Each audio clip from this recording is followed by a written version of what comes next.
ದಾವಣಗೆರೆ ನಗರದಲ್ಲಿ UPS blast ಆಗಿದೆ. ದಾವಣಗೆರೆಯ ಕಾಯಿಪೇಟೆಯಲ್ಲಿ ನಡೆದಿರುವಂತಹ ಒಂದು ದುರ್ಘಟನೆ ಇದು. ಯುಪಿಎಸ್ ಸ್ಫೋಟ ಆಗಿರುವಂಥದ್ದು. ಯುಪಿಎಸ್ ಬ್ಲಾಸ್ಟ್ನಿಂದ ಇಬ್ಬರು ಸಾವನ್ನಪ್ಪಿದ್ದಾರೆ. ದಾವಣಗೆರೆಯ ಕಾಯಿಪೇಟೆಯಲ್ಲಿ ಯುಪಿಎಸ್ ಸ್ಫೋಟಗೊಂಡು ಇಬ್ಬರು ಸಾವನ್ನಪ್ಪಿರುವಂತಹ ಒಂದು ದುರ್ಘಟನೆ ನಡೆದಿದೆ. ಮಾಜಿ ಕಾರ್ಪೊರೇಟರ್ ರುದ್ರಮುನಿ ಅವರ ಮನೆಯಲ್ಲಿ ಬ್ಲಾಸ್ಟ್ ಆಗಿರುವಂಥದ್ದು. ಕುಮಾರ್ ಜೈನ್ ಅಂತ 36 ವರ್ಷ, ಇನ್ನು 68 ವರ್ಷದ ವಿಮಲಾಬಾಯಿ, ಇವರಿಬ್ಬರು ಸಾವನ್ನಪ್ಪಿದ್ದಾರೆ ಯುಪಿಎಸ್ ಬ್ಲಾಸ್ಟ್ನಿಂದಾಗಿ. 6 ಜನರಲ್ಲಿ 4 ಹಿಂದಿನ ಬಾಗಿಲಿನಿಂದ ಓಡಿ ಹೋಗಿ ಸೇಫ್ ಆಗಿದ್ದಾರೆ, ಎಸ್ಕೇಪ್ ಆಗಿದ್ದಾರೆ. ಬ್ಲಾಸ್ಟ್ ಆಗ್ತಿದ್ದ ಹಾಗೆ ಓಡ್ ಬಂದಿದ್ದಾರೆ ಹೊರಗಡೆ 4 ಜನ. ಟೋಟಲಿ 6 ಜನ ಇದ್ರು ಮನೆಯಲ್ಲಿ. ಉಳಿದ ಇಬ್ಬರು ಮನೆಯಿಂದ ಆಚೆ ಬರಲಿಕ್ಕೆ ಆಗದೆ ದಟ್ಟ ಹೊಗೆಯಿಂದ ಉಸಿರುಗಟ್ಟಿ ಸಾವನ್ನಪ್ಪಿರುವಂಥದ್ದು. ಬಸವನಗರ ಪೊಲೀಸ್ ಠಾಣೆಯಲ್ಲಿ ಪ್ರಕರಣ ದಾಖಲಾಗಿದೆ. ಉಸಿರುಗಟ್ಟಿ ಇಬ್ಬರು ಸಾವನ್ನಪ್ಪಿದ್ದಾರೆ. ಇನ್ನ 4 ಬ್ಲಾಸ್ಟ್ ಆಗ್ತಿದ್ದ ಹಾಗೆ ಹಿಂದಿನ ಡೋರಿಂದ ಎಸ್ಕೇಪ್ ಆಗಿದ್ದಾರೆ. ಈ ಬಗ್ಗೆ ಇನ್ನಷ್ಟು ಮಾಹಿತಿಯನ್ನ ಕೊಡ್ತಾ ಹೋಗ್ತಾರೆ ನಮ್ಮ ಪ್ರತಿನಿಧಿ ಸಂಜಯ್. ನಮ್ಮ ಜೊತೆ ದೂರವಾಣಿ ಸಂಪರ್ಕದಲ್ಲಿ ಜಾಯ್ನ್ ಆಗಿದ್ದಾರೆ. ಸಂಜಯ್, ಯಾವಾಗಾಗಿದ್ದು ಈ ಒಂದು ಘಟನೆ, ಮತ್ತೆ ಇಬ್ಬರು ಒಳಗಡೆ ಸಿಕ್ಕಾಕೊಂಡು ಸಾವನ್ನಪ್ಪಿದ್ರಲ್ಲ, ಅವ್ರನ್ನ ಬಚಾವ್ ಮಾಡುವಂತ ಪ್ರಯತ್ನ 4 ಹೊರಗಡೆ ಬಂದಿದ್ರಲ್ಲ, ಅವ್ರು ಏನು ಮಾಡ್ಲಿಲ್ವಂತ? ಇಲ್ಲ ಪೃಥ್ವಿರಾಜ್, ಏನು ಈ ಒಂದು ಘಟನೆ ಮಧ್ಯರಾತ್ರಿ 2 ಗಂಟೆ ಸುಮಾರಿಗೆ ನಡೆದಿದೆ ಅಂತ ಹೇಳಲಾಗ್ತಿದೆ. ಏನು ದಾವಣಗೆರೆಯ ಕಾಯಿಪೇಟೆ ಬಡಾವಣೆ ವೇಳೆ ಈ ಘಟನೆ ನಡೆದಿರುವಂತದ್ದು. ಏನು ಮಧ್ಯರಾತ್ರಿ ಆಗಿರೋದ್ರಿಂದ ಎಲ್ಲರೂ ಕೂಡ ಗಾಢ ನಿದ್ರೆಯಲ್ಲಿದ್ದರು ಅಂತ ಹೇಳಲಾಗ್ತಿದೆ. ಎಲ್ಲರೂ ಕೂಡ ಮಲಗಿದಂತ ಸಂದರ್ಭದಲ್ಲಿ ಇದು ಶಾರ್ಟ್ ಸರ್ಕ್ಯೂಟ್ ಆಗಿ ಒಂದು ಬ್ಲಾಸ್ಟ್ ಆಗಿದೆ ಅಂತ ಹೇಳಿ ಹೇಳಲಾಗ್ತಿದೆ. ಏನು ಹೊಗೆ, ದಟ್ಟವಾದ ಹೊಗೆ ಎಲ್ಲ ಆ ಮನೆಯೆಲ್ಲ ಆವರಿಸೋದ್ರಿಂದ ಎಲ್ಲರೂ ಕೂಡ ನಿದ್ದೆಯಲ್ಲಿದ್ದರಿಂದ ಇವರು ಏನು ಈ ಕುಮಾರ್ ಮತ್ತೆ ವಿಮಲಾ ಅನ್ನೋರು ಏನಿದ್ದಾರೆ, ಇವರಿಬ್ರು ಕೂಡ ಏನು ಅಲ್ಲೇ ಮುಂದೆ ಆ UPS ಪಕ್ಕದ ರೂಮಲ್ಲಿ ಮಲಗಿರ್ತಾರೆ. ಹಾಗಾಗಿ ಅಲ್ಲಿ ದಟ್ಟವಾದ ಹೊಗೆ ಸೇರಿದ್ರಿಂದ ಅವ್ರಿಗೆ ಉಸಿರಾಟ ಕೂಡ ತೊಂದರೆ ಆಗಿ ಅವ್ರಿಗೆ ಎಚ್ಚರ ತಪ್ಪಿರ್ತಾರೆ. ಅದಲ್ದಲ್ಲೇ ಕೂಡ ಏನು ಹಿಂದಿನ ರೂಮಲ್ಲಿ ಮಲಗಿದಂಥದ್ದವರು ಇನ್ನೂ 4 ಜನ ಏನಿದ್ರು ಅವರೆಲ್ಲರೂ ಕೂಡ ಏನು ಎಚ್ಚರ ಆಗಿ ಬೇಗನೆ ಎದ್ದು ಹಿಂದನೇ ಬಾಗಿಲಿಂದ ಎಲ್ಲರೂ ಕೂಡ ಹೊರಗಡೆ ಬಂದಿರುವಂಥದ್ದು. ಅದಾದ ಬಳಿಕ ಏನು ತಕ್ಷಣವೇ ಒಂದು ಅಗ್ನಿಶಾಮಕ ದಳದವರಿಗೆ ಕರೆ ಮಾಡಿ ತಿಳಿಸ್ತಾರೆ. ಅದಾದ ಬಳಿಕ ಬಂದು ಅವ್ರನ್ನ ಹೊರ ತೆಗೆಯುವಷ್ಟೊತ್ತಿಗೆ ಇವರು ಆಲ್ರೆಡಿ ಏನು ಡೆತ್ ಆಗಿರ್ತಾರೆ ಅಂತೇಳಿ ಮಾಹಿತಿ ಸಿಕ್ಕಿದೆ. ಅದಾದ ಬಳಿಕ ಆಸ್ಪತ್ರೆಗೆ ರವಾನಿಸಿದ್ರೆ ಅಷ್ಟೊತ್ತಿಗೆ ಆಗ್ಲೇ ಇಬ್ರು ಕೂಡ ಸಾವನ್ನು ಒಪ್ಪಿರ್ತಾರೆ. ಅದಾದ ಬಳಿಕ ಏನು ಪೊಲೀಸರು ಕೂಡ ಏನು ಅಲ್ಲಿಗೆ ಧಾವಿಸಿ ಯಾವ ರೀತಿ ಆಗಿದೆ ಏನು ಅನ್ನೋದ್ರ ಬಗ್ಗೆ ಸಂಪೂರ್ಣ ಮಾಹಿತಿ ಪಡಿತಾ ಇದ್ದಾರೆ ಪೃಥ್ವಿರಾಜ್. ಈಗ ಸದ್ಯಕ್ಕೆ ಏನು ಈ ಪ್ರಕರಣ ಬಸವನಗರ ಪೊಲೀಸ್ ಠಾಣೆಯಲ್ಲಿ ಪ್ರಕರಣ ದಾಖಲಾಗಿದೆ. ಓಕೆ, ಧನ್ಯವಾದ ಸಂಜಯ್ ನಿಮ್ಮೆಲ್ಲ ಮಾಹಿತಿಗಾಗಿ. ಬೆಂಗಳೂರಿನ ವಿಕ್ಟೋರಿಯಾ ಆಸ್ಪತ್ರೆಯಲ್ಲಿ ಬೆಂಕಿ ಕಾಣಿಸಿಕೊಂಡಿದೆ. ಸಿಬ್ಬಂದಿ ಸಮಯ ಪ್ರಜ್ಞೆಯಿಂದ ದುರಂತ ತಪ್ಪಿದೆ. ರೋಗಿಗಳನ್ನ ಕೂಡಲೇ ಬೇರೆ ವಾರ್ಡ್ಗೆ ಶಿಫ್ಟ್ ಮಾಡಲಾಗಿದೆ. ಬೆಂಗಳೂರಿನ ವಿಕ್ಟೋರಿಯಾ ಆಸ್ಪತ್ರೆಯಲ್ಲಿ ಬೆಂಕಿ ಕಾಣಿಸ್ಕೊಂಡಿದೆ. ಅದು ಶಾರ್ಟ್ ಸರ್ಕ್ಯೂಟ್ನಿಂದ. ಯಾವಾಗ ಬೆಂಕಿ ಕಾಣಿಸ್ಕೊಳ್ತಿದ್ದ ಹಾಗೆ ಸಿಬ್ಬಂದಿ ಅಲ್ಲಿದ್ದಂಥ ರೋಗಿಗಳನ್ನ ಬೇರೆ ವಾರ್ಡ್ಗೆ ಶಿಫ್ಟ್ ಮಾಡಿದ್ದಾರೆ. ಬರ್ನ್ ವಾರ್ಡ್ನ ಸೆಮಿನಾರ್ ರೂಮ್ನಲ್ಲಿ ಬೆಂಕಿ ಕಾಣಿಸ್ಕೊಂಡಿದೆ. ಸ್ವಿಚ್ ಬೋರ್ಡ್ನಲ್ಲಿ ಶಾರ್ಟ್ ಸರ್ಕ್ಯೂಟ್ ಆಗಿತ್ತು. ಬೆಂಕಿ ಕಾಣಿಸ್ಕೊಳ್ತಿದ್ದ ಹಾಗೆ 26 ರೋಗಿಗಳನ್ನ ಶಿಫ್ಟ್ ಮಾಡುವಂತ ಕೆಲಸವನ್ನ ಮಾಡಲಾಯಿತು. ಬೆಂಕಿ ಮತ್ತು ಹೊಗೆ ಕಾಣಿಸ್ಕೊಳ್ತಾ ಇದ್ದಂತೆ ಎಚ್ಚೆತ್ತರು ಅಲ್ಲಿದ್ದಂಥ ವೈದ್ಯರು ಹಾಗೆ ಸಿಬ್ಬಂದಿ. ಕೋಡ್ ರೆಡ್ ಹೆಸರಲ್ಲಿ ರಕ್ಷಣಾ ಕಾರ್ಯಾಚರಣೆಯನ್ನ ಮಾಡಲಾಗಿದೆ. ಅದು ದೊಡ್ಡ ಪ್ರಮಾಣದಲ್ಲಿ ಹತ್ಕೊಂಡಿರಲಿಲ್ಲ, ಶಾರ್ಟ್ ಸರ್ಕ್ಯೂಟ್ ಆಗಿತ್ತು. ಬೆಂಕಿ ಕಾಣಿಸ್ಕೊಳ್ತಿದ್ದ ಹಾಗೆ ಒಂದು ಯಾವುದು ಸುಮ್ಮನೆ ಅಪಾಯ ಆಗಬಾರ್ದು ಅನ್ನುವಂಥ ಕಾರಣಕ್ಕೋಸ್ಕರ ಅಲ್ಲಿದ್ದಂಥ ರೋಗಿಗಳನ್ನ ಶಿಫ್ಟ್ ಮಾಡುವಂಥ ಕೆಲಸ ಆಗಿದೆ. ಮೊದಲೇ ಬರ್ನ್ ವಾರ್ಡ್ ಬೇರೆ ಅದು. ಇನ್ನು ರೋಗಿಗಳನ್ನು H ಬ್ಲಾಕಿಗೆ ಶಿಫ್ಟ್ ಮಾಡಲಾಗಿರುವಂಥದ್ದು. ಅವರಿದ್ದಂಥ ಬ್ಲಾಕ್ನಿಂದ ಬರ್ನ್ಸ್ ವಾರ್ಡ್ ಅಧೀಕ್ಷಕರು, ವೈದ್ಯರು, ಸಿಬ್ಬಂದಿ ಸಮಯ ಪ್ರಕ್ರಿಯೆಯನ್ನು ಮೆರೆದಿದ್ದಾರೆ. ಬೆಂಕಿ ಕಾಣಿಸ್ಕೊಂಡ ಹಿನ್ನೆಲೆಯಲ್ಲಿ ಬುಕ್ಕು, ಬೆಡ್ಡು ಎಲ್ಲವೂ ಕೂಡ ಸುಟ್ಟು ಕರಕಲಾಗಿದೆ. ಎಲ್ಲಿ ಬೆಂಕಿ ಕಾಣಿಸ್ಕೊಳ್ತಾ ಇದ್ದ ಹಾಗೆ ಅಗ್ನಿಶಾಮಕ ದಳಕ್ಕೂ ಕೂಡ ಮಾಹಿತಿಯನ್ನು ಕೊಡಲಾಯಿತು. ಅಗ್ನಿಶಾಮಕ ದಳದವರು ತಕ್ಷಣ ಬಂದು ಅಲ್ಲಿ ಬೆಂಕಿಯನ್ನು ನಂದಿಸಿದ್ದಾರೆ. ಇದೇ ವಿಚಾರಕ್ಕೆ ಸಂಬಂಧಪಟ್ಟಂತೆ ಇನ್ನೂ ಹೆಚ್ಚಿನ ಮಾಹಿತಿಯನ್ನು ಕೊಟ್ಟಿದ್ದಾರೆ ನಮ್ಮ ಪ್ರತಿನಿಧಿ ಮುನಿರಾಜು. ನೋಡೋಣ. ವಿಕ್ಟೋರಿಯಾ ಆಸ್ಪತ್ರೆಯಲ್ಲಿ ಅಗ್ನಿ ಅವಘಡ ಸಂಭವಿಸಿದೆ. ಬರ್ನಿಂಗ್ ವಾರ್ಡ್ನ ಒಂದು ಸೆಮಿನಾರ್ ಕಚೇರಿ ಏನಿದೆ, ಈ ಒಂದು ಕೋಣೆಯಲ್ಲಿ ಬೆಂಕಿ ಅವಘಡ ಸಂಭವಿಸಿದ್ದು. ಈಗಾಗಲೇ ಅಲ್ಲಿದ್ದಂಥ ರೋಗಿಗಳನ್ನು ಬೇರೆ ಕಡೆಗೆ ಸ್ಥಳಾಂತರ ಮಾಡಿ ಅವರಿಗೆ ಚಿಕಿತ್ಸೆ ಕೊಡುವಂಥ ಕೆಲಸ ಕೂಡ ನಡೀತಾ ಇದೆ. ಬೆಳಗಿನ ಜಾವ ಸುಮಾರು 3 ಗಂಟೆ ಸುಮಾರಿಗೆ ಈ ಒಂದು ಅಗ್ನಿ ಅವಘಡ ಆಗಿದ್ದು, ಈ ಒಂದು ಸಂದರ್ಭದಲ್ಲಿ ಈ ಒಂದು ಬರ್ನಿಂಗ್ ವಾರ್ಡ್ನಲ್ಲಿ ಒಂದು ಸುಮಾರು 26ಕ್ಕೂ ಹೆಚ್ಚು ರೋಗಿಗಳನ್ನು ಇಲ್ಲಿ ಟ್ರೀಟ್ಮೆಂಟನ್ನು ಕೊಡಲಾಗ್ತಾ ಇದೆ. ಮೇಲ್ಭಾಗದ ಫಸ್ಟ್ ಫ್ಲೋರ್ ಏನಿದೆ, ಆ ಒಂದು ಫಸ್ಟ್ ಫ್ಲೋರ್ನಲ್ಲಿ ಒಂದು ಅಗ್ನಿ ಸೆಮಿನಾರ್ ಕೋಣೆಯಲ್ಲಿ ಒಂದು ಶಾರ್ಟ್ ಸರ್ಕ್ಯೂಟಿಂದಾಗಿ ಒಂದು ಅಗ್ನಿ ಅವಘಡ ಆಗಿದೆ. ಏನು ಮೇನ್ ಸ್ವಿಚ್ ಬೋರ್ಡ್ ಏನಿದೆ, ಆ ಒಂದು ಸ್ವಿಚ್ ಬೋರ್ಡ್ನಲ್ಲಿ ಬೆಂಕಿ ಕಾಣಿಸ್ಕೊಂಡು ಕಾಣಿಸಿಕೊಂಡ ಪರಿಣಾಮವಾಗಿ ದಟ್ಟ ಹೊಗೆ ಮತ್ತು ಬೆಂಕಿ ಕೂಡ ವ್ಯಾಪಕವಾಗಿ ಹರಡ್ತಾ ಇತ್ತು. ಈ ಒಂದು ಸಂದರ್ಭದಲ್ಲಿ ಕೆಳಭಾಗದಲ್ಲಿ ಸುಮಾರು ವಾರ್ಡ್ಸ್ ಇದ್ವು ಮತ್ತು ICU ಕೂಡ ಇತ್ತು. ಇಲ್ಲಿ ಸುಮಾರು 26ಕ್ಕೂ ಹೆಚ್ಚು ಪೇಷಂಟ್ಸ್ ಕೂಡ ಚಿಕಿತ್ಸೆಯನ್ನು ಪಡಿತಾ ಇದ್ರು. ಈ ಒಂದು ಸಂದರ್ಭದಲ್ಲಿ ಏನು ನರ್ಸಿಂಗ್ ಸ್ಟಾಫ್ ಒಬ್ಬರು ಮೇಲ್ಗಡೆ ಹೋದಾಗ ಅಲ್ಲಿ ಹೊಗೆ ಕಾಣಿಸ್ಕೊಂಡಿದೆ. ಕೂಡಲೇ ಇಲ್ಲಿದ್ದ ಏನು ಸ್ಥಳೀಯ ಒಂದು ಅಲ್ಲಿದ್ದಂಥ ವೈದ್ಯರು ಮತ್ತು ಸಿಬ್ಬಂದಿಗೆ ಒಂದು ಮಾಹಿತಿಯನ್ನು ಕೊಟ್ಟು ಮತ್ತು ಹಿರಿಯ ಅಧಿಕಾರಿಗಳು ಕೂಡ ಮಾಹಿತಿಯನ್ನು ರವಾನೆ ಮಾಡಿದ್ರಿಂದ ಈ ಒಂದು ಅಗ್ನಿ ಅವಘಡ ಸಂಭವಿಸೋಕ್ಕೂ ಮುನ್ನ ಇಲ್ಲಿದ್ದಂಥ ಎಲ್ಲ ರೋಗಿಗಳನ್ನು ಬೇರೆ ಕಡೆಗೆ ಶಿಫ್ಟ್ ಮಾಡುವಂಥ ಪ್ರಕ್ರಿಯೆ ಕೂಡ ಆರಂಭ ಆಗುತ್ತೆ. ಏನು ವಿಕ್ಟೋರಿಯಾ ಆಸ್ಪತ್ರೆ ಒಂದು H ವಾರ್ಡ್ ಏನಿದೆ ಆ ಒಂದು ವಾರ್ಡ್ಗೆ ಎಲ್ಲ ರೋಗಿಗಳನ್ನು ಶಿಫ್ಟ್ ಮಾಡಿ ಅವರಿಗೆ ICUನಲ್ಲಿ ಟ್ರೀಟ್ಮೆಂಟ್ ಕೊಡುವಂಥ ಕೆಲಸ ಕೂಡ ಆಗುತ್ತೆ. ಸುಮಾರು 2:58ರಿಂದ 3 ಗಂಟೆ ಅಷ್ಟೊತ್ತಿಗೆ ನಮ್ಮ ಡಾಕ್ಟರ್ ದಿವ್ಯಾ ಡ್ಯೂಟಿನಲ್ಲಿದ್ದರು. ಫ್ರಿಡ್ಜ್ ಪ್ಲಗ್ ಹತ್ರ ಫೈರ್ ಕಾಣಿಸ್ಕೊಂತು. ಆಮೇಲೆ ಇಮಿಡಿಯೇಟಾಗಿ ಹೊರಗಡೆ ಬಂದು ನಮಗೆಲ್ಲರಿಗೂ ಇನ್ಫಾರ್ಮ್ ಮಾಡಿದರು. ಕೋಡ್ ರೆಡ್ ಅಂತೇಳಿ ಆ್ಯಕ್ಟಿವೇಟ್ ಮಾಡಿದ್ರು ಫಾರ್ ದ ಫೈರ್ ಇನ್ಸಿಡೆಂಟ್ಗೆ. ಒಟ್ಟು 26 ಪೇಷಂಟ್ಸ್ ಇದ್ದು ಫಸ್ಟ್ ಫ್ಲೋರಲ್ಲಿ 10, ಕೆಳಗಡೆ ಗ್ರೌಂಡ್ ಫ್ಲೋರಲ್ಲಿ 16 ಪೇಷಂಟ್ಸ್ ಇದ್ದು. ಒಟ್ಟು 26 ಪೇಷಂಟನ್ನು H ಬ್ಲಾಕಲ್ಲಿ ಒಂದು ಡಿಸಾಸ್ಟರ್ ವಾರ್ಡ್ ಅಥವಾ H1N1 ಅಥವಾ ಇದು ವಾರ್ಡು ಕೋವಿಡ್ ವಾರ್ಡ್ ಅಂತ ಒಂದು ಸಪ್ರೇಟ್ ವಾರ್ಡ್ ಯಾವಾಗಲೂ ರಿಸರ್ವ್ಡ್ ಇತ್ತು. ಆ ವಾರ್ಡಿಗೆ ಇಮಿಡಿಯೇಟಾಗಿ ನಾವು ಶಿಫ್ಟ್ ಮಾಡಿದ್ವಿ. ಆ್ಯಕ್ಚುಲಿ ನಾನೇ ಫಸ್ಟ್ ನೋಡಿದ್ದು ಅದನ್ನು ಪೇಷಂಟ್ಸ್ ಇದ್ದಿದ್ದ ಕಡೆಯಿಂದ ದೂರ ಇತ್ತು. ನಾವು ಪೇಷಂಟ್ಸ್ದು ಏನು ಮ್ಯಾನೇಜ್ ಮಾಡ್ತಿದ್ವಿ ಆ ರೂಮ್ಸ್ ಬೇರೆ ಕಡೆ ಇತ್ತು ಮತ್ತು ಕೆಳಗಡೆ ನಮ್ಮ ವಾರ್ಡೆಲ್ಲ ಇತ್ತು. ಇದು ಮೇಲೆ ಸೆಮಿನಾರ್ ರೂಮ್ ಮತ್ತು ಡ್ಯೂಟಿ ಡಾಕ್ಟರ್ಸ್ ರೂಮ್ ಹತ್ರ ಆಗಿದ್ದು. ನಾನು ಅದೇ ಡ್ಯೂಟಿ ಡಾಕ್ಟರ್ಸ್ ರೂಮ್ಗೆ ಫೈಲ್ ತೊಗೊಂಡು ಹಂಗೆ ಒಂದು ಸ್ವಲ್ಪ ವಾಶ್ರೂಮ್ ಯೂಸ್ ಮಾಡಬೇಕಿತ್ತಂತ ಬಂದಾಗ ಅಕಸ್ಮಾತಾಗಿ ಸೌಂಡ್ ಬರ್ತಾಯಿತ್ತು. ಏನಿದು ಸೌಂಡ್ ಅಂತ ಗಮನಿಸಿ ನೋಡಿದಾಗ ಬೆಂಕಿ ಹತ್ತಿತ್ತು. ಆ ಪ್ಲಗ್ ಹತ್ರ ಶುರುವಾಗಿತ್ತು ಬೆಂಕಿ, ಸ್ವಲ್ಪ ಜೋರಾಗೇ ಇತ್ತು ನಾವು ನೋಡೋಷ್ಟರಲ್ಲಿ. ಆಮೇಲೆ ತಕ್ಷಣಕ್ಕೆ ಹೋಗಿ ಸ್ಟಾಫ್ ಬ್ರದರ್ನ ಕರೆದು ನಾವು ಅದನ್ನು ಎಕ್ಸ್ಟಿಂಗ್ವಿಷ್ ಮಾಡೋಕ್ಕೆ ಟ್ರೈ ಮಾಡಿದ್ವಿ. ಮೇನ್ ಪ್ಲಗ್ ಆಫ್ ಮಾಡಿಬಿಟ್ಟು ಎಕ್ಸ್ಟಿಂಗ್ವಿಷ್ ಮಾಡೋಣ, ಸ್ಪ್ರೆಡ್ ಆಗದಿರೋ ಥರ ಇಷ್ಟಕ್ಕೆ ನಿಲ್ಲಿಸೋಣ ಅಂತ. ಬಟ್ ಅದು ತುಂಬ ಜಾಸ್ತಿ ಆಗಿದ್ದರಿಂದ ಪೂರ್ತಿ ಸ್ಮೋಕ್ ತುಂಬಿಕೊಂಡಿತ್ತು. ಬಟ್ ಪೇಷಂಟ್ಸ್ದು ಇನ್ನೊಂದು ಭಯ ಏನಂದರೆ ಅವರು ಎಲ್ಲ ಬರ್ನ್ಸ್ ಪೇಷಂಟ್ ಆಗಿರೋದ್ರಿಂದ ಅವ್ರನ್ನ ಕೇರ್ ಮಾಡಬೇಕಾಗಿದ್ದು ನಮಗೆ ಇಂಪಾರ್ಟೆಂಟ್ ಇತ್ತು. ಸೊ ಹಾಗಾಗಿ ನಾವು ತಕ್ಷಣಕ್ಕೆ ಅವ್ರನ್ನ ಶಿಫ್ಟ್ ಮಾಡ್ಕೊಂಡ್ವಿ. ರಾತ್ರಿ ಪಾಳಿಯಲ್ಲಿ ಕೆಲಸ ಮಾಡ್ತಾ ಇದ್ದಂಥ ದಿವ್ಯಾ ಅವರು ಹೇಳ್ತಾ ಇರೋದು, ಅವರು ಕೂಡ ರಾತ್ರಿ ಪಾಳಿ ಇರ್ತಾರೆ ಮತ್ತು ವೈದ್ಯಕೀಯ ಸಿಬ್ಬಂದಿ ಇರ್ತಾರೆ ಮತ್ತು ಹಿರಿಯ ಅಧಿಕಾರಿಗಳು ಕೂಡ ಗಮನಕ್ಕೆ ತಂದು ಕೂಡಲೇ ಈ ಒಂದು ರೆಸ್ಕ್ಯೂ ಆಪರೇಷನ್ ಅನ್ನು ಮಾಡಿ ಎಲ್ಲ ಒಂದು ರೋಗಿಗಳನ್ನ ರಕ್ಷಣೆ ಕೂಡ ಮಾಡಿರೋದು. ಮುನಿರಾಜು, ನ್ಯೂಸ್ 18 ಬೆಂಗಳೂರು. ಸುಗ್ರೀವಾಜ್ಞೆ ತಂದ್ರೂ ಕೂಡ ತಪ್ತಾ ಇಲ್ಲ ಫೈನಾನ್ಸ್ ಕಾಟ. ಫೈನಾನ್ಸ್ನಲ್ಲಿ ಸಾಲ ಮಾಡಿ ಬೀದಿಗೆ ಬಿದ್ದ ದಂಪತಿ, ವೃದ್ಧ ದಂಪತಿಯಿಂದ ಮನೆಯಿಂದ ಹೊರಹಾಕಿ ದರ್ಪವನ್ನ ಮಾಡಲಾಗಿದೆ. ಸುಗ್ರೀವಾಜ್ಞೆ ತಂದ್ರೂ ಕೂಡ ಫೈನಾನ್ಸ್ನವರ ಕಾಟ ಮಾತ್ರ ತಪ್ತಾ ಇಲ್ಲ. ಫೈನಾನ್ಸ್ನಲ್ಲಿ ಸಾಲ ಮಾಡಿ ಬೀದಿಗೆ ಬಿದ್ದಿರುವಂಥದ್ದು ದಂಪತಿ, ವೃದ್ಧ ದಂಪತಿಯನ್ನ ಮನೆಯಿಂದ ಹೊರಹಾಕಿ ದರ್ಪವನ್ನ ತೋರಿಸಲಾಗಿದೆ ಫೈನಾನ್ಸ್ನಿಂದ. ಖಾಸಗಿ ಫೈನಾನ್ಸ್ನಲ್ಲಿ ಸಾಲ ಮಾಡಿ ಬೀದಿಗೆ ಬಂದಿರುವಂಥದ್ದು ಬದುಕು. ದಾವಣಗೆರೆ ಜಿಲ್ಲೆಯ ಹರಿಹರದಲ್ಲಿ ಅಮಾನವೀಯ ಘಟನೆ ನಡೆದಿದೆ. ಮನೆ ಇಲ್ಲದೆ ಬೀದಿಗೆ ಬಿದ್ದಿರುವಂಥದ್ದು ಅಕ್ಬರ್ ಸಾಬ್ ಫಾತಿಮಾ ದಂಪತಿ. ಮಗಳಿಗಾಗಿ ಖಾಸಗಿ ಫೈನಾನ್ಸ್ನಲ್ಲಿ ಸಾಲವನ್ನ ಪಡೆದಿದ್ರು ಈ ದಂಪತಿ. ಮನೆ ಅಡ ಇಟ್ಟು ಖಾಸಗಿ ಫೈನಾನ್ಸ್ನಲ್ಲಿ ಸಾಲವನ್ನ ಮಾಡಿದ್ರು. 7 ಲಕ್ಷಕ್ಕೂ ಅಧಿಕ ಸಾಲ ಮಾಡಲಾಗಿತ್ತು. 7 ಲಕ್ಷಕ್ಕೂ ಅಧಿಕ ಸಾಲ ಅಂದರೆ ತಿಂಗಳಿಗೆ 18,500 ರೂಪಾಯಿ ಕಂತನ್ನ ಕಟ್ಟಬೇಕಾಗಿತ್ತು. ತಿಂಗಳಿಗೆ 18,500 ರೂಪಾಯಿ.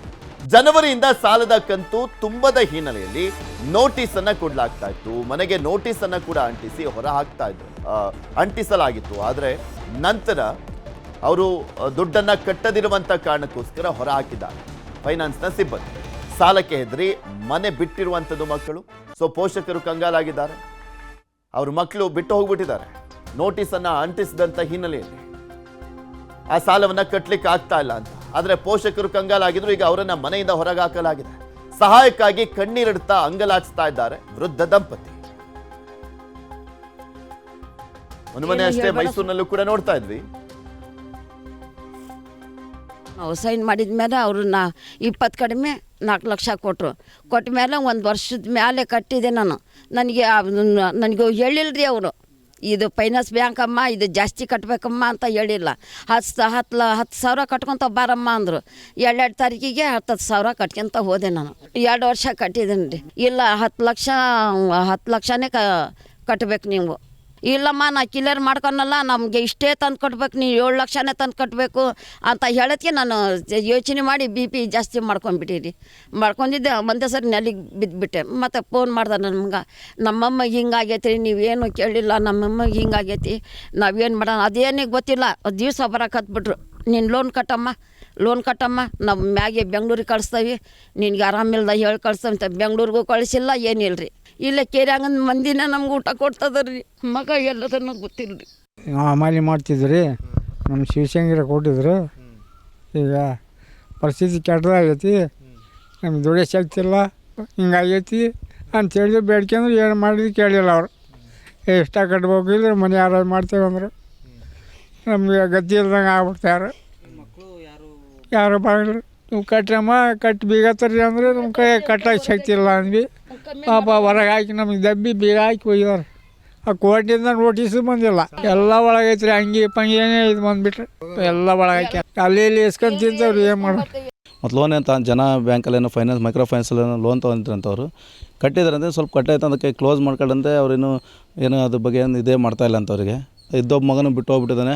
ಅವ್ರು ಇವತ್ತು ಬೀದಿಯಲ್ಲಿ ನೋಡಿದರೆ ಇಂಥ ಈ ಪರಿಸ್ಥಿತಿ ಯಾರಿಗೂ ಬರಬಾರ್ದು. ಯಾಕಂದರೆ ಅವರಿಬ್ಬರು ವಯಸ್ಸಂತ ಹಿರಿಯ ಜೀವಿಗಳವರು. ಅದು ದುಡಿಯೋದಿಲ್ಲ ಏನಿಲ್ಲ, ಏನು ಸರ್ಕಾರದಿಂದ ಮನೆ ಕೊಟ್ಟಿದ್ರು, ಏನೋ ಅದರಿಂದ ಏನೋ ಒಂದು ಮನೆ ಕಟ್ಕೊಂಡಿದ್ರು. ಬಟ್ ಏನೋ ಈಗ ಸಾಲ ಸೂಲ ಅಂತೇಳಿ ಮಾಡ್ಕೊಂಡಿದ್ದಾರೆ. ಬಟ್ ಅದೇ ಸಂಬಂಧಪಟ್ಟಂಥವ್ರು ಕೂಡಲೇ ಇದೇನೋ ಇದ್ರು ಬಗೆಹರಿಸ್ಬೇಕು. ಯಾಕಂದ್ರೆ ಅವರು ನೋಡೋ ಸ್ಥಿತಿ ನೋಡಿಬಿಟ್ರೆ ಆ ಬ್ಯಾಂಕ್ನವರು ಸ್ವಲ್ಪ ಕರುಣೆ ತೋರ್ಬೇಕು. ಈಗ ಏನೋ ಅದೇನು ಅಮೌಂಟ್ ಇದೆಯಲ್ಲ, ನೆಕ್ ಅಮೌಂಟ್ ಅವ್ರು ಕಟ್ಟಕ್ಕೆ ರೆಡಿ ಇದ್ದಾರೆ, ದುಡ್ಡು ಕಟ್ತಾ ಇಲ್ಲ ಅಂತ ಹೇಳ್ತಾ ಇಲ್ಲ. ನೆಕ್ ಅಮೌಂಟ್ ಏನಿದೆ ತಾನು ಕಟ್ಸ್ಕೊಂಡು ಅವ್ರ ಮನೆ ಒಳಗೆ ಬಿಟ್ಟರೆ ಹೆಂಗೋ ಜೀವನ ಮಾಡ್ತಾರೆ. ಇಲ್ಲಾಂದರೆ ಮಳೆಗಾಲ ಪರಿಸ್ಥಿತಿ ಮೊದಲೇ ನೋಡ್ತಾ ಇದ್ದೀರಿ, ಅವ್ರ ಪರಿಸ್ಥಿತಿ ತುಂಬ ಚಿಂತಾಜನಕವಾಗಿದೆ. ಅವ್ರಿಗೆ ಊಟಕ್ಕೆ ಸಮೇತನೂ. ಇದ್ರ ಬಗ್ಗೆ ಇನ್ನಷ್ಟು ಮಾಹಿತಿಯನ್ನು ಕೊಡ್ತಾ ಹೋಗ್ತಾರೆ ನಮ್ಮ ದಾವಣಗೆರೆಯ ಪ್ರತಿನಿಧಿ ಸಂಜಯ್ ದೂರವಾಣಿ ಸಂಪರ್ಕದಲ್ಲಿದ್ದಾರೆ. ಸಂಜಯ್, ನೋಡ್ತಾ ಇದ್ವಿ ಅಲ್ಲಿ ಪಾಪ ಹಿರಿ ಜೀವಗಳು ಹೊರಗಡೆ ಹಾಕಿದ್ದಾರೆ, ನರಳಾಡ್ತಿದ್ದಾರೆ. ಈಗ ಎಷ್ಟು ಕಟ್ಟಿದ್ದಾರೆ ಇದುವರೆಗೂ? 7 ಲಕ್ಷ ಸಾಲವನ್ನು ತಗೊಂಡಿದ್ರಲ್ಲ, ಇನ್ನು ಎಷ್ಟು ಕಟ್ಟಬೇಕಂತೆ? ಜನವರಿಯಿಂದ ಹಣ ಕಟ್ಟಿಲ್ಲ ಅಂದರೆ ಈಗ ಫೈನಾನ್ಸ್ನವರು ಹೊರಗಡೆ ಹಾಕಿದಾರಲ್ಲ, ಆಪ್ಷನ್ಸ್ ಆದರೂ ಏನಿದೆ ಈ ದಂಪತಿಗೆ ಆ ದುಡ್ಡು ಕಟ್ಟಲಿಕ್ಕೆ? ಕಟ್ತಾರಂತ ಹೇಗಂತ? ಎಸ್ ಪೃಥ್ವಿರಾಜ್, ಏನು ಇದೊಂದು ಅವಾನ್ಯ ಘಟನೆ ಅಂತ ಹೇಳ್ಬೋದು. ಯಾಕಂದ್ರೆ ಕಳೆದ 2ನೇ ತಾರೀಕಿಂದ ಬೀದಿಯಲ್ಲೇ ಇದ್ದಾರೆ ಆ ದಂಪತಿಗಳು, ವೃದ್ಧ ದಂಪತಿಗಳು.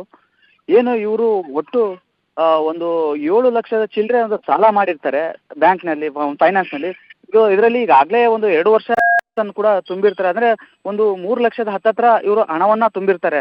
ತುಂಬಿದಂತ ಸಂದರ್ಭದಲ್ಲಿ ಅವರು ಬ್ಯಾಂಕ್ನವ್ರು ಹೇಳೋದು, ಇದುವರೆಗೂ ನೀವು ಬರೀ ಬಡ್ಡಿಗೆ ತುಂಬಿರೋದಾಗಿದೆ, ಇನ್ನು ಅಸಲನ್ನು ಕೊಡ್ಬೇಕು ನೀವು ಅಂತ ಹೇಳಿ ಅವ್ರಿಗೆ ಒಂದು ತಾಕೀತನ್ನು ಮಾಡ್ತಾರೆ. ಆದ್ರೆ ಇವ್ರ ಹತ್ರ ಯಾವುದೇ ರೀತಿ ದುಡಿಮೆಗೆ ಇರಲಿಲ್ಲ. ಹಾಗಾಗಿ ಜನವರಿಯಿಂದ ಹೇಳಿ ನಿಲ್ಸಿರುವಂಥದ್ದು.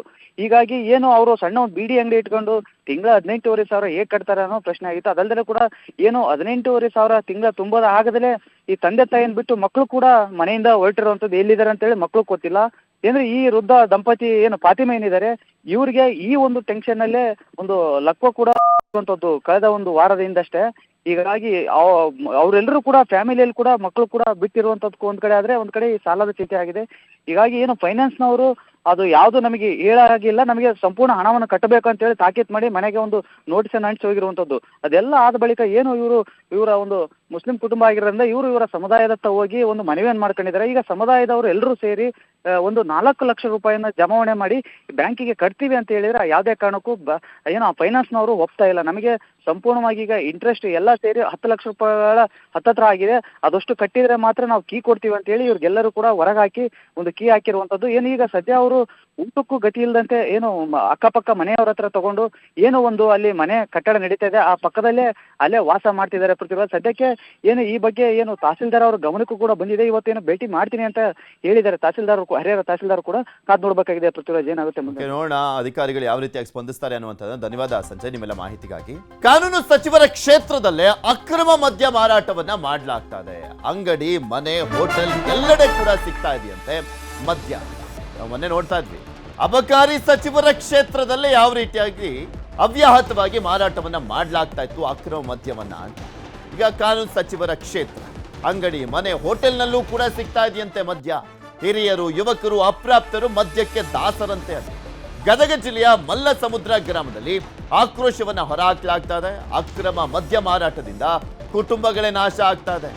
ದುಡಿದ ಹಣ ಮದ್ಯಕ್ಕೆ ಕುಟುಂಬಗಳು ಉಪವಾಸದಿಂದ ಸಾಯುವಂತ ಪರಿಸ್ಥಿತಿ ನಿರ್ಮಾಣ ಆಗಿದೆ. ಅಲ್ಲಿ ಅಕ್ರಮ ಮದ್ಯ ಮಾರಾಟಕ್ಕೆ ಬ್ರೇಕ್ ಹಾಕ್ಲಿಕ್ಕೆ ಮನವಿಯನ್ನ ಮಾಡ್ಕೊಳ್ತಾ ಇದ್ದಾರೆ. ಹಲವು ಬಾರಿ ಮನವಿ ಮಾಡಿದ್ರು ಕೂಡ ಕ್ರಮ ಇಲ್ಲವಂತೆ. ಕ್ರಮ ಕೈಗೊಳ್ಳದಿದ್ದರೆ ನಾವೇ ಬೆಂಕಿ ಹಚ್ತೇವೆ ಅಂತ ಕಿಡಿಕಾರ್ತಾ ಇದ್ದಾರೆ ಜನ. ಕಾನೂನು ಸಚಿವರು ಯಾರಪ್ಪ? HK ಪಾಟೀಲ್ ಅವರ ಕ್ಷೇತ್ರದಲ್ಲಿ ಇಂತಹ ಒಂದು ಅಕ್ರಮ ಮದ್ಯ ಮಾರಾಟ ಆಗ್ತಾ ಇರುವಂತ ಹಿನ್ನೆಲೆಯಲ್ಲಿ ಅಲ್ಲಿನ ಜನ ಆಕ್ರೋಶವನ್ನ ವ್ಯಕ್ತಪಡಿಸ್ತಾ ಇದ್ದಾರೆ. ನಮ್ಮ ಸಮುದ್ರ ಗ್ರಾಮಸ್ಥರನ್ನ ನಮ್ಮ ಪ್ರತಿನಿಧಿ ಸಂತೋಷ್ ಮಾತನಾಡಿಸಿದ್ದಾರೆ. ಏನ್ ಹೇಳಿದ್ರು ಈ ಸಂದರ್ಭದಲ್ಲಿ ಕೇಳೋಣ. ಗದಗ ಜಿಲ್ಲೆಯಲ್ಲಿ ಅಕ್ರಮ ಮದ್ಯ ಮಾರಾಟ ಈಗ ಜೋರಾಗಿರುವಂಥದ್ದು. ಅದೇ ರೀತಿ ಗದಗ ತಾಲೂಕಿನ ಮಲಸಮುದ್ರ ಗ್ರಾಮದಲ್ಲಿಯೂ ಸಹ ಅಕ್ರಮ ಮದ್ಯ ಮಾರಾಟ ಈಗ ಜೋರಾಗಿದೆ. ಇದರಿಂದಾಗಿ ಗ್ರಾಮದ ಮಹಿಳೆಯರು ಕೂಡ ಅಕ್ರಮ ಮದ್ಯ ಮಾರಾಟಗಾರರ ವಿರುದ್ಧ ಆಕ್ರೋಶವನ್ನು ವ್ಯಕ್ತಪಡಿಸ್ತಾ ಇದ್ದಾರೆ. ಅಬಕಾರಿ ಇಲಾಖೆ ಅಧಿಕಾರಿಗಳು ಕೂಡ ಯಾವುದೇ ರೀತಿ ಕ್ರಮವನ್ನು ಕೈಗೊಳ್ತಾ ಇಲ್ಲ, ಪೊಲೀಸ್ ಇಲಾಖೆ ಅಧಿಕಾರಿಗಳು ಕೂಡ ಕ್ರಮವನ್ನು ಕೈಗೊಳ್ತಾ ಇಲ್ಲ. ಸಾಕಷ್ಟು ಬಾರಿ ಮನವಿ ಮಾಡಿಕೊಂಡ್ರು ಇಲ್ಲಿ ಅಕ್ರಮ ಮದ್ಯ ಮಾರಾಟ ಈಗ ಜೋರಾಗಿದೆ. ಹೀಗಾಗಿ ಅವ್ರ ಮೇಲೆ ತಪ್ಪಿತಸ್ಥರ ಮೇಲೆ ಕ್ರಮವನ್ನು ತೆಗೆದುಕೊಳ್ಬೇಕು ಅನ್ನೋದು ಈ ಗ್ರಾಮಸ್ಥರ ಮಾತಾಗಿದೆ. ಹೀಗಾಗಿ ಅವ್ರನ್ನ ಮಾತನಾಡ್ತಾ ಹೋಗೋಣ. ನಿಮ್ಮ ಊರಲ್ಲಿ ಯಾವಾಗಿಂದ ಈ ಅಕ್ರಮ ಮದ್ಯ ಮಾರಾಟ ಜೋರಾಗಿದೆ, ಏನು ಆಗ್ತಾ ಇದೆ ಇದರಿಂದ ಸಮಸ್ಯೆ ಅಂತ? ಈಗ 3 ತಿಂಗಳು ಆತ್ರಿ ಚಲುವಾಗ್ಯದ. 3 ತಿಂಗಳು ಚಲುವಾಗಿದ್ದನ್ನ ಎಲ್ಲಿ ಬೇಕಲ್ಲ ಕುಡಿಯೋದು ಬರೋದು, ಮನೆಗೆ ಹೊಡೆಯೋದು, ಮನೆ ಹೆಣ್ಮಕ್ಳು ಗಳಿ ಮಾಡೋದು, ಅದೇ ಎಲ್ಲ ಕಡೆನೂ ಬರೋದು. ಸಣ್ಣ ಮಕ್ಕಳು ಸತಿ ಕುಡಿತಾರೆ. ಈಗ ಕುಡಿತಾರ ಅದ್ರಾಗ ಸುಮ್ಮನೆ ಕುಂತು ಬಿಡ್ತಾರೆ. ಮತ್ತೆ ಏನು ರಗಳಿ ಬಂತು ಮತ್ತೆ ಕುಡಿತಾರೆ, ಮತ್ತೆ ಸುಮ್ಮನೆ ಕುಂತು ಬಿಡ್ತಾರೆ. ಅಷ್ಟೊಂದು ಅಕ್ರಮವಾಗಿ ಮಾರಾಟ ಮಾಡ್ತಾರ ಅಂದ್ರೆ ಪೊಲೀಸರಿಗೆ ಆಗಿರ್ಬೋದು, ಅಬಕಾರಿ ಇಲಾಖೆ ಅವ್ರಿಗೆ ಗೊತ್ತಿಲ್ಲನ? ಅವಾಗೆಲ್ಲ ತಿಳಿಸಿದ್ರಿ. ಅವಾಗ ನಾವು ಎಲ್ಲ ತಿಳಿಸಿದ್ರೆ ಯಾರು ಕ್ರಮ ತಗೊಲಿಲ್ಲ. ಅದನ್ನ ಎಲ್ಲರೂ ಮಳೆಯಾರು ಕೂಡಿ ನಾವು ಬಂದ್ ಮಾಡಿಸ್ಬೇಕಂತ ನಿಂತೀವ್ರಿ. ಈಗ ಅವ್ರು ಬಂದ್ ಮಾಡ್ಲಿಕ್ಕೆ ನಾವು ಮನೆಗೆ ಬೆಂಕಿ ಹಚ್ಚೋದ್ರಿ ಸಲ. ಎಲ್ಲೆಲ್ಲಿ ಮಾಡ್ತಾರಮ್ಮ? ಇಲ್ಲಿ ಮಾಡ್ತಾರೆ, ಒಂದು 5-6 ಕಡೆ ಮಾಡ್ತಾರೆ. ಈಗ ಕಿರಾಣಿ ಅಂಗಡಿ ಮಾಡ್ತಾರೆ, ಎಲ್ಲಿ ಬೇಕಲ್ಲೇ. ಮತ್ತು ಅಲ್ಲಿ ಇದ್ರ ಕಡೆ ಕಾಲೇಜ್ ಕಡೆ ಇಟ್ಟಾರೆ, ಅಲ್ಲಿ ಒಳಗೆ ಮನ್ಯಾಗ ಇಟ್ಟಿರ್ತಾರೆ. ಮನ್ಯಾಗ ಇಡೋದು, ಹೊರಗೆ ಶೆಡ್ ಹಾಕೋದು, ಅವ್ರು ಕುರ್ಚಿ ಹಾಕೋದೇನು, ಅವ್ರಿಗೆ ಉಪ್ಪಿನಕಾಯಿನ, ಅವ್ರ ಚಕ್ಲೇನು, ಅವ್ರು ಸರಿಯಾಗಿ ಕೊಟ್ಟು ಮೆಲ್ಲ ಕಳಿಸ್ತಾರೆ ಹೊರಗೆ. ದುಡಿದ ಪಗಾರ ಎಲ್ಲ ಸರಿಯಾಗಿ ಹೋದ್ರೆ ಮತ್ತೆ ಮನೆ ತನ ನೀಡಿದಂಗೆ ಮತ್ತೆ ಗೃಹಲಕ್ಷ್ಮಿ ದುಡ್ಡು ಅದಕ್ಕೆ ತೊಗೊಂಡು ಗೃಹಲಕ್ಷ್ಮಿ ರೊಕ್ಕ ಬರ್ತೈತಲ್ರಿ, ತೊಗೊಂಡು ಹೋಗ್ತಾರೆ. ಅದನ್ನ ಕೊಡಲಿಲ್ಲ ಅಂದ್ರೆ ಮನೆ ಬಿಟ್ಟು ಹೆಣ್ಮಕ್ಳು ಜಗಳ ಹಿಂಗೆ ಮಾಡ್ತಾರೆ. ಅದ್ರ ಸಲಗೆ ಕ್ರಮ ತಗೋಬೇಕ್ರಿ. ನಿಮ್ಮ ಪರಿಸ್ಥಿತಿ ಹಂಗಿದೆ ಅಮ್ಮ. ಮತ್ತು ಮನ್ಯಾಗ ಇರೋರು ಒಬ್ಬರು ಅಂತೀರಿ, ಮತ್ತು ಮನೆತನ ಏನು ಮಾಡ್ಬೇಕ್ರಿ ಸರ್? ನಾವು ಅದನ್ನ ಬಂದ್ ಆಗ್ಲೇಬೇಕ್ರಿ. ನಮ್ಗೆ ಅದು ಬಂದ್ ಆದ್ರೆ ನಮ್ಗೆ ಊರು ಒಳ್ಳೇದ್ರಿ. ನಮ್ಗೆ ಸರಿಯಲ್ಲಿಂತರ ಏನು ಚಲೋ ಇಲ್ರಿ. ಇದು ಈ ಸರಿ ಬಂದ್ ಆದ್ರೆ ನಾವು ಇರ್ತೀವಿ ರೀ, ಇಲ್ಲ ಅಂದ್ರೆ ನಾವು ಇರಾಕ್ತಾ ಇರಿ. ಪರಿಸ್ಥಿತಿ ಏನ್ರಿ, ಹೊರಗೆ ಹಾಕಿ ಬಿಡ್ತಾರೆ ಅವರು. ನಾವೆಲ್ಲಿ ಹೋಗೋಣ್ರಿ? ಇಂಥ ಗುಡಿಗುಂಡರ್ದಾಗ ಮಕ್ಕೊಂತೀವಿ ರೀ. ಮತ್ತೆ 8 ದಿನ ಬಿಡೋದು, ಮತ್ತೆ ಕರಿಯಾಕೆ ಬರೋದು. 5 ಅಂಗಡಿ ಇದಾವ್ರಿ ಸರ್. ಸಿಕ್ಕಾಪಟ್ಟಿ ಮಾರ್ತಾರೆ. ಯಾರು ಕೇಳಂಗಿಲ್ಲ, ಅಧಿಕಾರಿ ಯಾರು ಇಲ್ರಿ, ಹೆದರ್ತಾರೆ ಜನ. ಈಗ ನಿಮ್ಮ ಪರಿಸ್ಥಿತಿ ಹೆಂಗಿದೆ? ನಿಮ್ಮ ಮನೆಯವರೆಲ್ಲ ದುಡ್ಕೊಂಡ್ಬಂದು ಜೀವನ ಸಾಗಿಸೋವಂಥದ್ದು, ಮತ್ತು ಸರ್ಕಾರದಿಂದ ಬರ್ತಕ್ಕಂಥ ಗೃಹಲಕ್ಷ್ಮಿ ದುಡ್ಡನ್ನು ಕೂಡ ತೊಗೊಂಡು ಹೋಗ್ತಾರಂತ, ಹೆಂಗಿದೆ ಅಮ್ಮ ಪರಿಸ್ಥಿತಿ? ವಾರಂತರ ದುಡಿತಾರೆ ರೀ, ಸೇರೆದ ಅಂಗಡಿಗೆ ಇಡ್ತಾರೆ ರೀ. 1 ರೂಪಾಯಿ ದುಡ್ಡು ಬರಂಗಿಲ್ಲ ರೀ. ನಾವು ಯಾರ್ದಾರ ಕಡೆಗೆ ಸಾಲ ಮಾಡ್ಬೇಕು, ನಮ್ಮ ಮಕ್ಳ ಜೀವನ ನಾವು ನಡೆಸ್ಕೋಬೇಕು ರೀ. ಇಲ್ಲಕ್ಕಂದ್ರೆ ಯಾರ ಕಡೆ ನಾವು ಹುಟ್ಟಲಿಲ್ಲ ಅಂದ್ರೆ 2 ಮನೆ ಮುಸ್ರು ತಿಕ್ಕದ ನಾವು ಜೀವನ ಮಾಡೋದು. ಬಂದ್ ಮಾಡಲಿಲ್ಲ ಅಂದ್ರೆ ಅವ್ರ ಮನೆ ಒಳಗೆ ಹೊಡೆಯೋದ ನೋಡ್ರಿ ಸಲ. ಅಷ್ಟೇ ರೀ, ನಮ್ಗೆ ಸಾಕಾಗ್ಬಿಟ್ಟೈತೆ ರೀ. ಕಡ್ಡಿ ಕೇರಿ ಬೆಂಕಿನ ಇಡ್ತೀರಿ ಅವ್ರ ಮನೆಗೆ. ಎಸ್, ಇದೆಲ್ಲವೂ ಕೂಡ ಮಲಸಮುದ್ರ ಗ್ರಾಮದ ಮಹಿಳೆಯರ ಮಾತಾಗಿರುವಂಥದ್ದು. ಸಂತೋಷ್ ಕೊಣ್ಣೂರು, ನ್ಯೂಸ್ 18 ಗದಗ. 2ನೇ ದಿನವಾದ ಇಂದು ಅತೃಪ್ತ ಶಾಸಕರ ಜೊತೆ ಸಭೆಯನ್ನ ಮಾಡಲಾಗ್ತಾ ಇದೆ. ನಿನ್ನೆನೂ ಕೂಡ ಸಭೆಯನ್ನ ಮಾಡಿದ್ರು ರಾಜ್ಯ ಕಾಂಗ್ರೆಸ್ ಉಸ್ತುವಾರಿ ರಣದೀಪ್ ಸಿಂಗ್ ಸುರ್ಜೇವಾಲಾ. ಇವತ್ತು ಕೂಡ ಅದು ಕಂಟಿನ್ಯೂ ಆಗ್ತಾ ಇದೆ, ನಾಳೆನೂ ಕೂಡ ಇದೆ. ಟೋಟಲಿ 3 ದಿನಗಳ ಕಾಲ ಅವರು ರಾಜ್ಯದಲ್ಲೇ ಇದ್ದು ಶಾಸಕರ ಸಮಸ್ಯೆಗಳನ್ನ ಆಲಿಸಲಿದ್ದಾರೆ. ಸುರ್ಜೇವಾಲಾ ಭೇಟಿ ಮಾಡ್ತಾರೆ ರಾಜು ಕಾಗೆ, ಮತ್ತೊಬ್ಬ ಅಸಮಾಧಾನಿತ ಕಾಂಗ್ರೆಸ್ನ ಶಾಸಕ. ಇಂದು ಮಾಲೂರು ಶಾಸಕ KY ನಂಜೇಗೌಡ ಕೂಡ ಭೇಟಿಯನ್ನು ಮಾಡ್ತಾ ಇದ್ದಾರೆ. ಹಾಗೆ ಪುಲಕೇಶಿ ನಗರ ಶಾಸಕ AC ಶ್ರೀನಿವಾಸ್, ರಿಜ್ವಾನ್ ಅರ್ಷದ್, ಎನ್ಎ ಹ್ಯಾರಿಸ್ಗೆ ಬುಲಾವ್ ಕೊಡಲಾಗಿದೆ. ಪ್ರಿಯಾ ಕೃಷ್ಣ, ಎಂ ಕೃಷ್ಣಪ್ಪಗೆ ಸುರ್ಜೇವಾಲಾ ಕರೆಯನ್ನ ಮಾಡಿ ಇವತ್ತು ಮೀಟಿಂಗ್ಗೆ ಕರೆದಿದ್ದಾರೆ. 1-to-1 ಚರ್ಚೆಯನ್ನ ಮಾಡಲಾಗ್ತಾ ಇದೆ. ಸ್ಪೆಷಲಿ ಸುಮಾರು ಒಂದು 8 ಜಿಲ್ಲೆಗಳ ಶಾಸಕರುಗಳನ್ನ ನಿರಂತರವಾಗಿ ಮಾತನಾಡಿಸುವಂತಹ ಪ್ರಕ್ರಿಯೆ ನಡೀತಾ ಇರುವಂಥದ್ದು. ಸದ್ಯಕ್ಕೆ ದಕ್ಷಿಣ ಕರ್ನಾಟಕ ಭಾಗದ ಶಾಸಕರನ್ನ ಕರೆದು ಮಾತನಾಡಿಸುವಂತ ಕೆಲಸವನ್ನ ಮಾಡ್ತಾ ಇದ್ದಾರೆ ಸುರ್ಜೇವಾಲಾ ಅವರು.